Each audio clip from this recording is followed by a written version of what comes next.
Hi Taurus, welcome to your week ahead tarot with me, Raphael from Reydiant Reality. It's an absolute pleasure to have you. Thank you so much for being here. Thank you so much for joining me.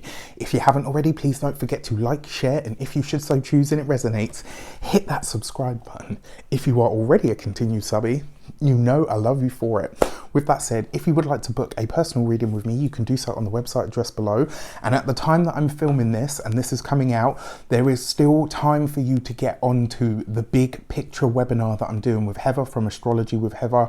This is going to be amazing. We're going to be talking astrology. We're going to be talking tarot. We're going to be talking numerology for the next 6 years so that you can plan accordingly. If you want to be a part of it, hit the link in the description box below. Before we start, as always, I would like to bless my decks of cards with all forms of love, light, peace, prosperity and abundance. And I pray that the messages that come through are ultimately clear and concise and they help you on your path to your highest vibrational good. So this week I'm doing it slightly different because the weeks and the months kind of stopped aligning. So we'll go back to that next week once I've put the August videos out. For your key to the week, you have the Lovers card. So your love relationship is what's coming into focus this week. Now, for a lot of you, it does feel like the love life and the career have been the things that you've been trying to balance. It kind of feels like you're on that sliding slope, right? So 1 minute the career starts doing good and then you're like, oh my gosh, my relationship. And you run over here and you start propping that up and it's like, oh, okay, cool. The relationship's good. My career, you know, like, and you're kind of being pulled in these two different directions. The interesting thing is they're both good when you focus on them and they seem to be okay until you start wondering.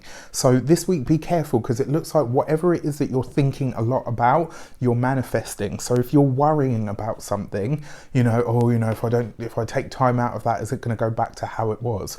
That's what you're putting out to the universe. That's what you're kind of creating. When it comes to relationships this week, I feel like you're gonna really start to focus in on that kind of love connection, what it means to you, and it's the same for your career. I mean, in essence, when you think about your career, when you think about your career, it is kind of a relationship, right? You have a relationship with your work, with the people that you work with the company that you work for, with your boss.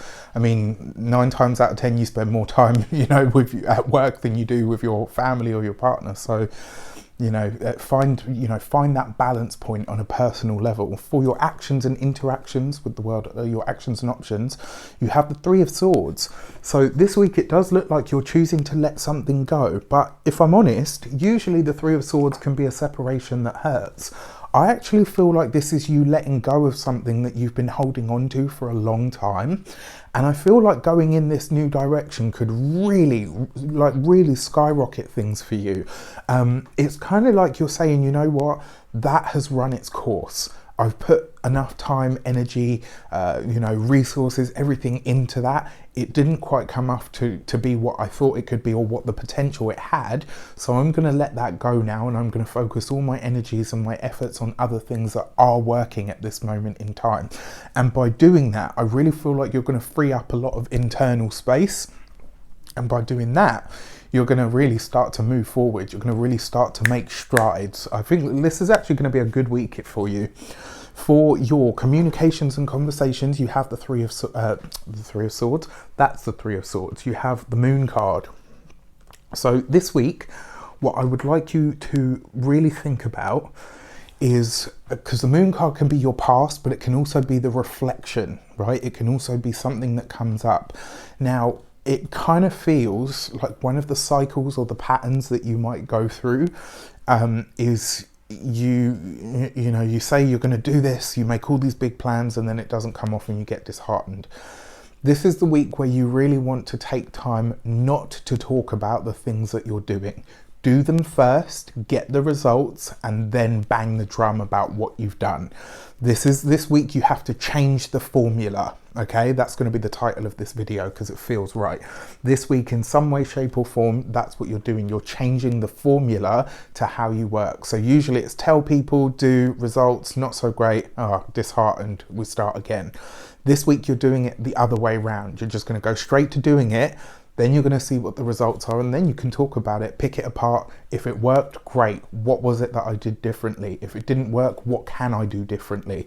This is a really good week for that, and I feel like the conversations that you're having this week may very well have something to do with your personal past or the patterns that you go through. For your money and materials, you have the King of Wands. So this week it looks like you are connecting with a fire sign male. This could be an Aries, a Leo, or a Sagittarius. It doesn't have to be a guy. It can be, a they. It can be a woman. But generally, as a rule of general thumb, you're looking at a fire sign person. And this person is very likely to give you either some sort of argument or some sort of challenge. Now, when I say argument, it doesn't mean that there's going to be a fight.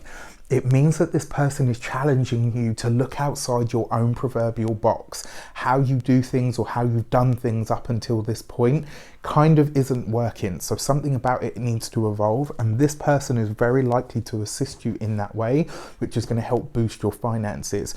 The other thing is, now as an experience, the King of Wands wants you to get comfortable with being on stage. Sometimes you have to, just like, not Icarus, that's the wrong metaphor, but in fact the Fool card is probably a good, no it's not.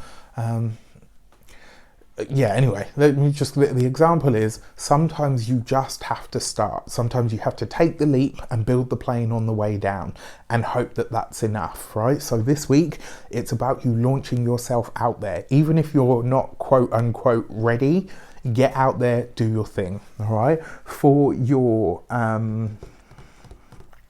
materials, when it comes to the home looks good, but it looks like there's either a lot of construction or work going on in the home. It looks like some of you might be doing something to the bathroom or working on the bathroom.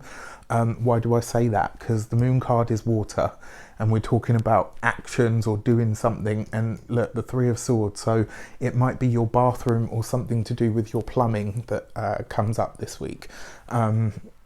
On the home level, on a physical health level, interestingly enough, it looks like you have more energy this week than you really kind of know what to do with. So you could be like really sort of, almost like you've had too many coffees or too many Red Bulls.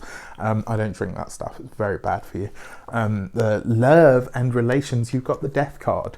So I'm going to be really honest with you. Love looks like it is going to be a challenge this week. Now, when you do have so much other stuff going on and so many things changing, it kind of figures, right? Now, the interesting thing is it suggests that your deepest desire is to fix the relationship. But the truth of the matter is you don't have the time or the space for it right now. You're very focused, and this is why I said it seems like you're doing this seesaw thing. Like 1 minute you're over here focusing on the career, 1 minute you're focusing on here. If you are partnered, if you're married, if you have a significant other, have the conversation with them. I need to give everything else all that I have right now, and I need you to understand, I need you to support me in that endeavor. Once I've finished all of that, we can connect, and I promise you I'll give you all of my time and all the rest of it. Let them know, check in with them. And this isn't about, having to check in with them or my ball and chains telling me what to do. It's about that common courtesy to let somebody that you're in that partnership with, just to say to them, look, I haven't got time to put into us right now. That doesn't mean that I don't love you. It doesn't mean that I'm not here to support you. It just means that I'm very, very busy. As soon as I've finished getting everything to where it needs to be, I promise you I will put the time into us. Are you okay with that? When you open up that kind of dialogue, you allow people to own their part, and you allow, the people in that relationship, you allow them to own the power together. Not one person versus the other. It's supposed to be a partnership for a reason, right?